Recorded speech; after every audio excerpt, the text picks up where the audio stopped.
Ladies and gentlemen, today we are here to talk about the brand new horror movie Shelby Oaks, written and directed by Chris Stuckmann, starring Camille Sullivan and Sarah Dern.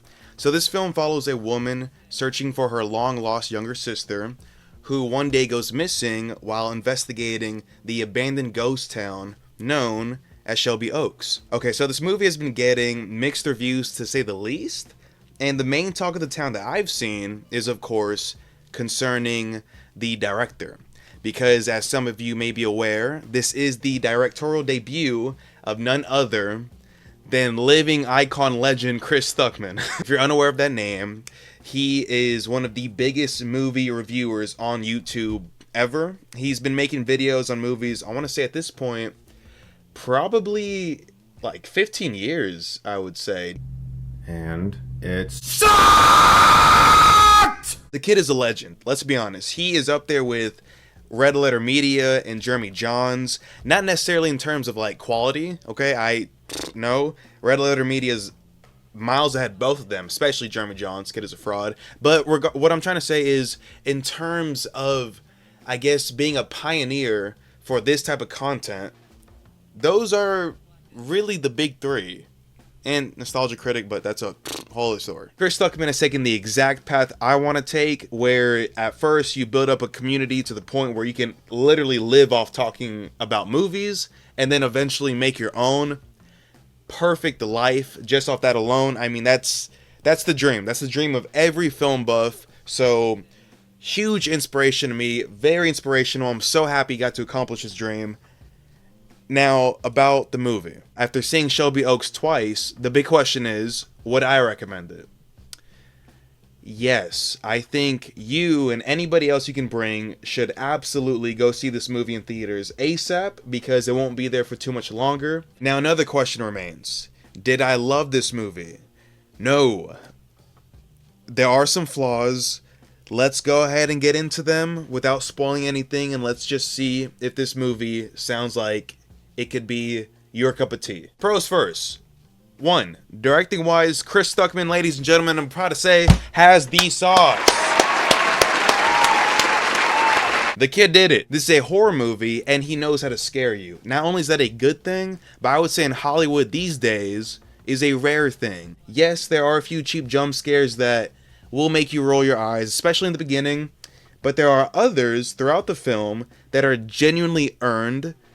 I would say genuinely scary. I think he shows here an excellent potential in building tension. He seems to have a good sense of timing and choosing what to show us and when to show us. This movie was pretty consistent on keeping me on the edge of my seat. In moments. Not the whole time, only when it wanted to. There wasn't this whole looming dread the entire runtime like in Exuma or Skinamarink, but more specifically, when a scare was building up, even though I knew something was going to pop out, I was still startled when it did. Sounds simple, I know. Sounds very obvious, like, duh, isn't that the point of a horror movie? Don't most horror movies try to do that? Yes, bro. They do. I would say most horror movies try, but most horror movies fail. Unless you're someone who scares easily and finds every horror movie to genuinely be terrifying. I mean, that's a whole different story. I envy you, personally.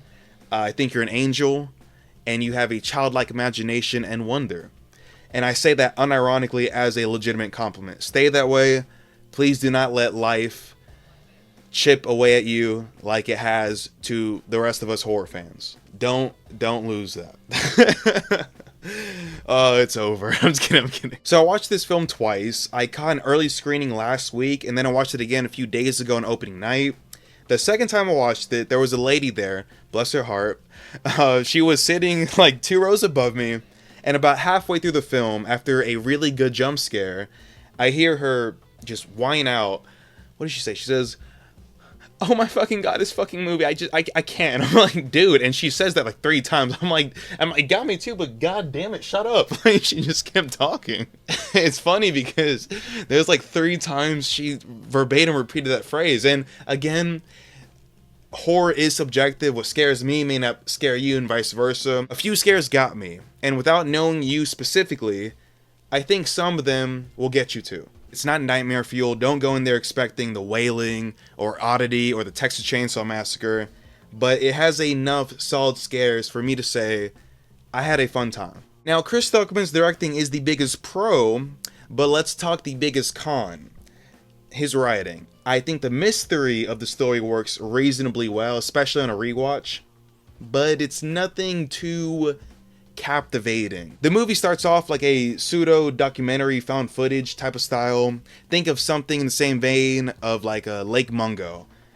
But then it abandons that and just turns into a normal narrative style of film. A little jarring to switch up, but my biggest gripe isn't even the switch up, it's just that the beginning feels like such an exposition dump, which I know since it starts off as a documentary, it technically has an excuse, I was going to say a reason, an excuse to do that, but flinging us into the mystery in such a flat, explanatory way, like here are all the main bits of the puzzle, but without fleshing out any of the characters involved in said puzzle, it made me feel like in the first half, I was playing catch up to care about the story, rather than just care about the story. And again, that's really due to the writing. Writing wise, although I do like the main character Mia, I do wish we got more out of her and her relationship with her younger sister Riley. They give us crumbs, but they should give us the whole loaf. Like, Mia's determination to find her sister is quite literally the crux of the story. It is the reason for this hero's journey, so give reason to that determination. Like, yes, obviously I know they're sisters, they're family, but this is a movie. Show us their relationship, let us empathize with them, make it feel real, make it feel like it has some weight, make it tragic, make it to where we not only understand, but even share the same desire Mia has in finding out what happened to Riley. Have us feel truly invested in this investigation. And unfortunately, I do have to agree with the consensus. The ending is the worst part of the film, quite easily. It is an unsatisfying conclusion. It feels so abrupt, excessive, baffling. It's an airball. And it's probably the main reason why this movie is so divisive, why it's getting such a substantial amount of hate.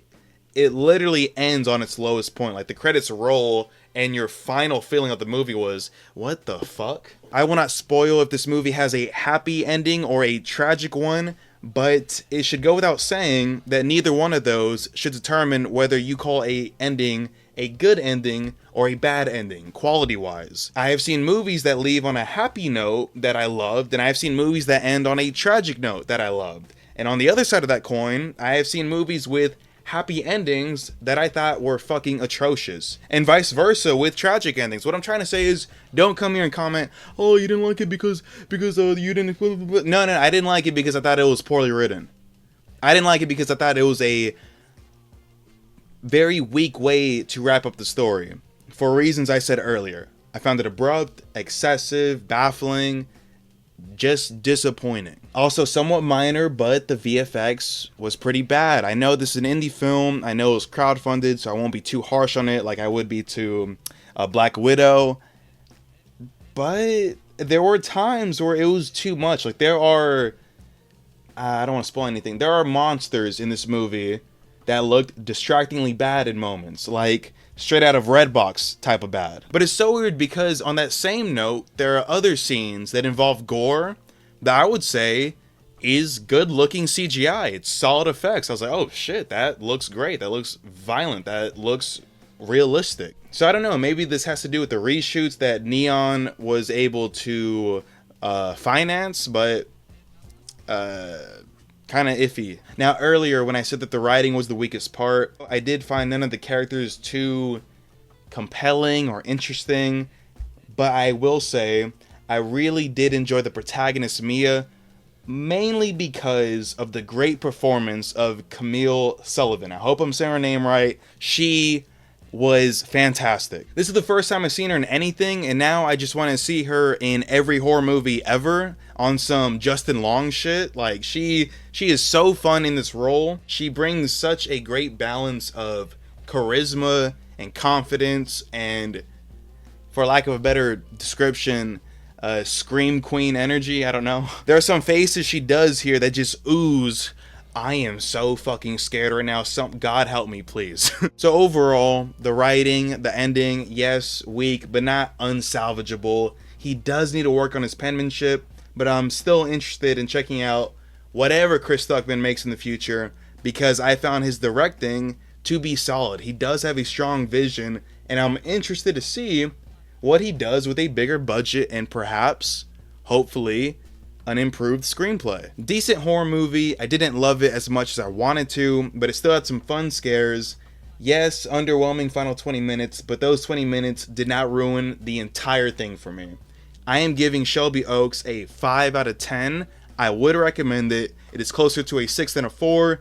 Please go watch this in theaters. Go support indie cinema. It's a good time reference. And lastly, for the similar recommendation, I'm gonna have to go with the classic Lake Mungo from 2008, directed by Joel Anderson, starring David Pledger and Rosie Traynor. Easily one of the best found footage horror films of all time, up there with the Blair Witch Project and I was gonna say Paranormal Activity. I can't say that without a straight face. That movie fucking sucks. All of them suck.